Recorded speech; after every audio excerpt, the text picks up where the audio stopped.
que son père c'est un pasteur. Son père c'est un pasteur qui sait prêcher.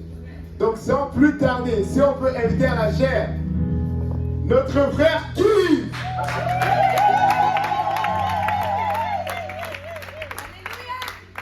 Gloire à Dieu tout le monde. Gloire à Dieu tout le monde. Qui est dans la joie d'être dans la maison du Seigneur ce soir.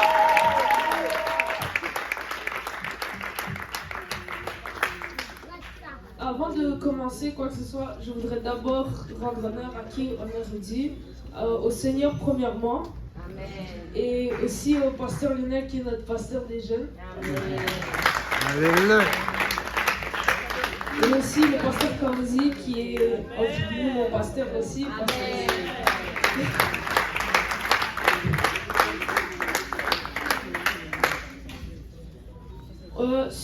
Aujourd'hui, je voudrais parler sur la compassion. La compassion est un sentiment de pitié qui nous rend sensibles aux malheurs ou aux besoins d'autrui. Si nous devions donner un synonyme à la compassion, ça serait la miséricorde ou la pitié. Amen. Amen. Vous savez, parfois, quand nous marchons dans la rue et que nous voyons des sans-abri, nous allons parfois avoir de la pitié, à nous dire que nous, on a un toit sur nos têtes, nous avons à manger, mais eux, ils n'en ont pas. Et c'est ce sentiment que nous avons quand nous avons pitié de quelqu'un. Je vous rassure, je ne suis pas en train de prêcher pour donner de l'argent aux sans-abri. Mais soyons honnêtes, nous aussi nous avons besoin de la compassion. Amen. Que ce soit de nos proches, de notre famille ou de nos amis. Mais celle dans laquelle nous devons être le plus reconnaissants, c'est la compassion que Dieu a eue pour nous. Amen. Amen. Qui nous a aimés en se faisant une chair avec laquelle il nous a rachetés par son sang à la croix pour nos péchés et nous donnant ainsi la possibilité de croire en lui pour être sauvés du châtiment qui ont été déversés sur lui, comme nous dit dans Ésaïe 53, verset 15. Ésaïe 53, verset 15. Mais il était blessé pour nos péchés, brisé pour nos iniquités. Le châtiment qui nous a donné la paix est tombé sur lui. Et c'est par ses meurtrissures que nous sommes guéris. Êtes-vous reconnaissant pour cet amour que le Seigneur a eu?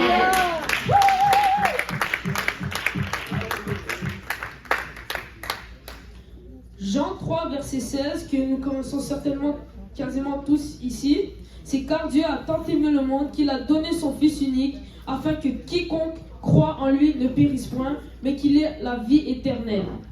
Et c'est cette compassion du fait que Dieu a donné son Fils unique pour nous. Après, nous continuons à marcher dans ses voies et en lisant la Bible, etc. Mais nous aussi, nous devons avoir de la compassion pour les âmes qui sont perdues dehors. Et il est de notre devoir de les apporter, la bonne nouvelle qui est nulle autre que l'évangile. Comme Paul nous le rappelle dans 1 Corinthiens 15, versets 1 à 4. Je vous rappelle, frères, l'évangile que je vous ai annoncé, que vous avez reçu, dans lequel vous avez persévéré. Verset 2, et par lequel vous êtes sauvés. Si vous le retenez tel que je vous l'ai annoncé, autrement vous auriez cru en vain. Je vous ai enseigné avant tout, comme je l'avais aussi reçu, que Christ est mort pour nos péchés, selon les Écritures, qu'il a été enseveli et qu'il est ressuscité le 3e jour, selon les Écritures. Et c'est ça que nous devons annoncer au monde dehors, comme nous l'avons reçu aussi. Peuple de Dieu, nous ne devons pas être tranquilles de passer dans la rue, voir des gens et ne pas se dire en nous-mêmes, wow, moi j'ai eu l'opportunité d'être sauvé, et pourquoi eux ne le pourront pas?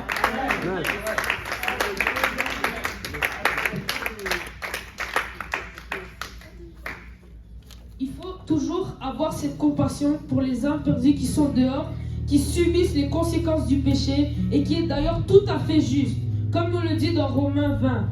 Car lorsque vous étiez esclaves du péché, vous étiez libres à l'égard de la justice. Nous aussi, nous méritons cette conséquence. Et même nous avons eu la miséricorde et la compassion de Dieu. Et il est de notre rôle de les annoncer cette merveilleuse nouvelle citée au verset 23 de Romains 6. Car le salaire du péché, c'est la mort. Mais le don gratuit de Dieu, c'est la vie éternelle en Jésus-Christ.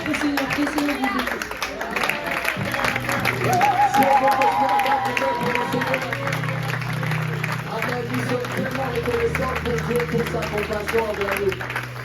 Sans lui, nous ne pourrons pas être ici. Et je viens de réaliser, j'ai pas eu la compassion sur Kif. J'ai même pas expliqué le concept. J'ai même pas expliqué le concept de Vendredi en Furie. Donc Vendredi en Furie, c'est samedi, je m'excuse, samedi en Furie. Samedi en Furie. J'ai même pas expliqué le concept de samedi en Furie. Au fait, on a des jeunes prédicateurs qui vont venir annoncer la parole. Et si vous aimez leur message, si vous voulez les encourager, quand leur temps finit de s'écouler, ils ont 5 minutes pour prêcher un message. Quand leur temps finit de s'écouler, vous pouvez rajouter un 20$ qui va supporter la conférence et qui va aussi supporter le jeune qui apporte la parole. Amen. Amen. Et je vous encourage ce soir à être vocal avec ces prédicateurs. S'ils disent quelque chose, même s'ils disent bonjour. Amen. Dieu est bon. Amen. Dieu est fidèle. Amen. Dieu ne faille jamais. Amen. Amen. Comme ça, ils vont sentir l'encouragement et ça va les pousser à prêcher avec plus de conviction, avec plus d'ardeur. Amen. Amen. Ils sont déjà assez stressés comme ça, on va les encourager. Donc on va pratiquer une dernière fois. Dieu est bon. Amen. Jésus est mort à la croix pour nos péchés. Amen. Il est mort à la croix pour nous racheter. Amen. Et on lui appartient pour toujours. Amen. Amen, amen, amen. Je pense qu'il nous reste encore un peu mieux. On pourra pratiquer avec le prochain prédicateur. Le prochain prédicateur,